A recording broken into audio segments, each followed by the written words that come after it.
De Viris Illustribus, la vida de los santos de nuestra Santa Madre, la Iglesia Católica. San Cirilo de Alejandría, obispo y doctor de la Iglesia.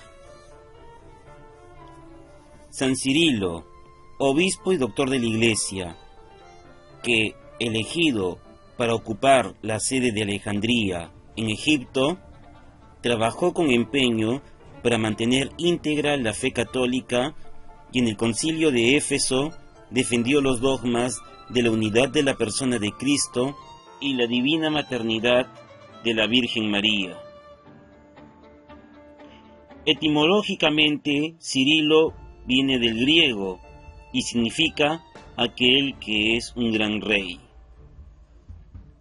San Cirilo nació en el año 370 y desde el 412 al 444, año de su muerte, tuvo firmemente en manos las riendas de la Iglesia de Egipto, dedicándose al mismo tiempo en una de las épocas más difíciles en la historia de la Iglesia de Oriente, a la lucha por la ortodoxia, en nombre del Papa San Celestino.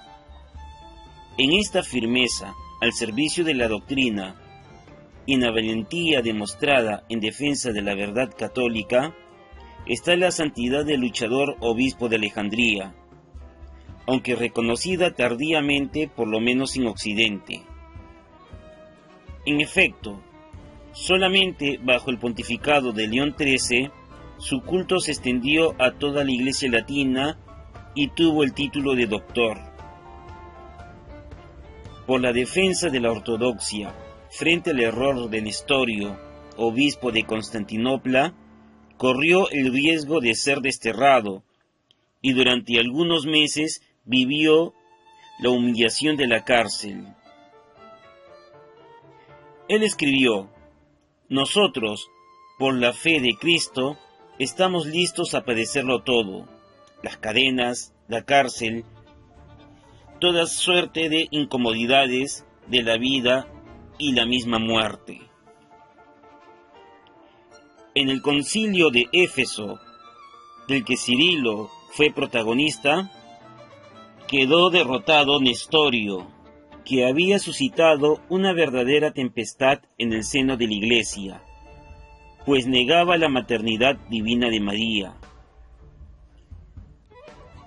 Título de gloria para el obispo de Alejandría fue el haber elaborado en esta ocasión una auténtica y límpida teología de la Encarnación. El Emmanuel tiene con seguridad dos naturalezas, la divina y la humana, pero el Señor Jesús es uno, único, verdadero, Hijo natural de Dios, al mismo tiempo Dios y hombre, no un hombre deidificado, semejante a los que por gracia se hacen partícipes de la divina naturaleza, sino Dios verdadero, que por nuestra salvación apareció en la forma humana. De particular interés es la cuarta de las 7 homilías que pronunció durante el Concilio de Éfeso, el célebre Sermo in Laude Dei Pare. En este importante ejemplo de predicación mariana, que da comienzo a un rico florecimiento de la literatura en honor de la Virgen, Cirilo celebra las grandezas divinas de la misión de María, que es verdaderamente Madre de Dios, por la parte que tuvo en la concepción y en el parto de la humanidad del Verbo hecho carne. Controversista maravilloso, Cirilo volcaba los ríos de su fecunda oratoria. Teólogo de mirada aguda, fue al mismo tiempo celoso pastor de almas. En efecto, además de sus tratados exclusivamente doctrinales, tenemos en él 156 homilías sobre San Lucas de carácter pastoral y práctico, y las más conocidas cartas pastorales que se encuentran en 29 homilías pascuales. Hipatia y Cirilo de Alejandría, errores de una leyenda negra. El uso y abuso de leyendas negras con el único fin de querer desprestigiar a la Iglesia no es una novedad. Es algo que históricamente se repite cíclicamente, pese a que ya una y otra vez la verdad siempre brilla. La relación entre Hipatia y San Cirilo, actualizada en nuestros días por una película, no fue tan truculenta como nos quieren hacer ver. Entre los errores históricos tenemos, en primer lugar, Hipatia, protagonista de la misma, no fue asesinada siendo joven y hermosa, sino que murió en el año 415 a los 61 años de edad. Segundo, Hipatia no destacó por ser astrónoma ni se adelantó a Kepler en más de 1000 años, sino que fue simplemente una filósofa de la escuela platónica. En tercer lugar, dicho obispo, a quien la película muestra como traidor y cómplice en el asesinato de la filósofa, murió 2 años antes que ella, por lo que es imposible que tuviera nada que ver con su muerte. Cuarto, Hipatia tenía buenas relaciones con otros cristianos, como es el caso del curial Amonio o del patriarca Teófilo, así como muchos cristianos fervientes que, contemporáneos con los sucesos, no dudaron en defender su personalidad, como por ejemplo Timoteo en su historia eclesiástica. También fue un cristiano Sócrates escolástico, quien en su historia eclesiástica, escrita con posterioridad a la muerte de la Alejandrina, le encomió como modelo de virtud.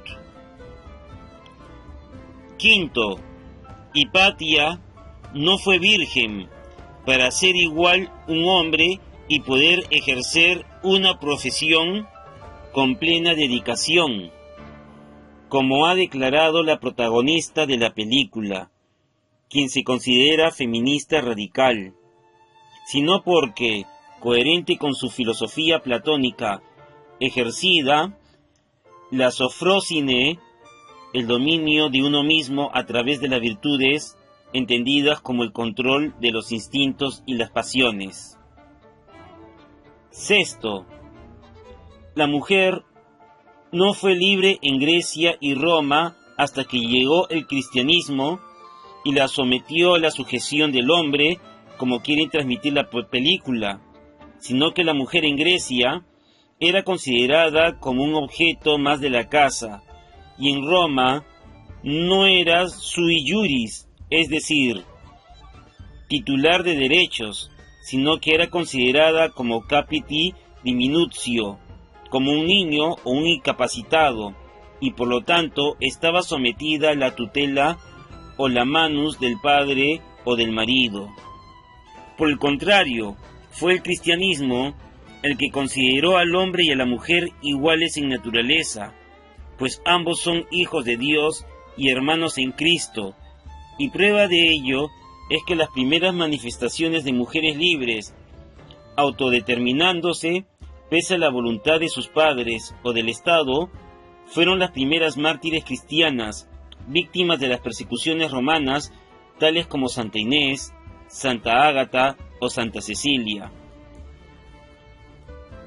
Presentar a la mujer en el ámbito de lo que fue la sociedad pagana, en unas condiciones de emancipación como las que caracterizan a Hipatia, resultaría absolutamente incomprensibles si no se advierte al mismo tiempo que es el creciente desarrollo del cristianismo y su concepción de igual dignidad de hombre y mujer que lo hace posible.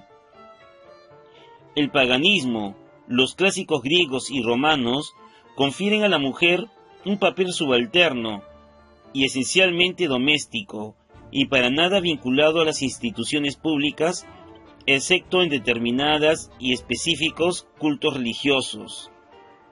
Es decir, Hipatia es el resultado de la evolución de una sociedad influenciada de manera creciente por el cristianismo.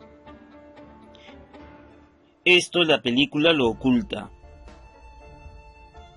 De la misma manera que se presenta a Hipatia, es necesario recordar que otras figuras de mujeres filósofas o escritoras, como Eudocia, nacida en una familia pagana, como Atenais y convertida luego al cristianismo. La presencia pública de mujeres en una sociedad que estaba cristianizando solo se explica por este último hecho, lo cual contradice frontalmente lo que la película nos relata. En séptimo lugar, fue precisamente San Cirilo de Alejandría, personaje que en el fondo persigue la leyenda de Hipatia, el que más ha exaltado la historia de la humanidad, la condición femenina, pues a él se debe la expresión Theotokos, palabra griega que significa Madre de Dios. Él fue quien derrotó a los herejes nestorianos en el concilio de Éfeso en el año 431. En esencia, la disputa consistía en si María era Madre de Cristo o Madre de Dios.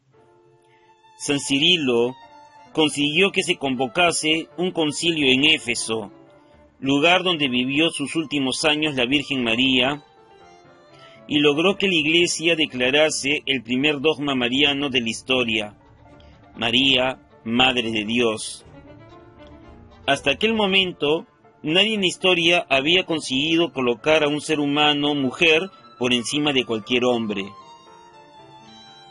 Octavo, Hipatia nunca fue directora de la Biblioteca de Alejandría, ni ésta fue destruida por los cristianos. Noveno, el paganismo siguió existiendo en Alejandría hasta que llegaron los árabes. Concretamente, el neoplatonismo siguió floreciendo allí, hasta varios siglos después de la muerte de Hipatia.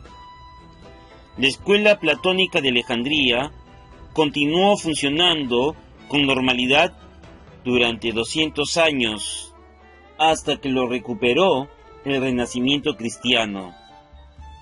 Además, su más brillante exponente fue San Agustín, coetáneo de Hipatia. Esta leyenda negra surge en 1720 con la obra de John Toland, irlandés, hijo ilegítimo de un sacerdote católico que se hizo protestante y posteriormente activo militante del ateísmo en la Gran Logia de Londres. Después vino Voltaire. Después, el historiador Edward Gibbon, quien para argumentar su tesis acerca de que el cristianismo es la causa interna de la decadencia del Imperio Romano, utiliza la leyenda de Hipatia y declara a Cirilo responsable de todos los conflictos que estallaron en Alejandría en el siglo V.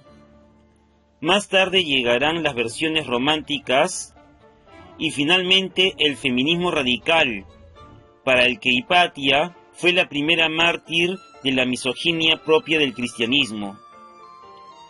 Todos los autores citados, y algunos más, tienen una cosa en común: son masones reconocidos. De nuevo la masonería aparece en el fondo, entre bambalinas, cada vez que surgen ataques mediáticos contra la religión y concretamente contra el cristianismo, enemigo secular de su ideología y por tanto de su imposición a todo el mundo, como ha hecho siempre, empleando para ello diferentes medios adaptados a cada momento histórico. San Cirilo es en realidad un modelo de fe y de obediencia a Dios y a nuestra Santa Madre Iglesia. San Cirilo de Alejandría ruega por nosotros.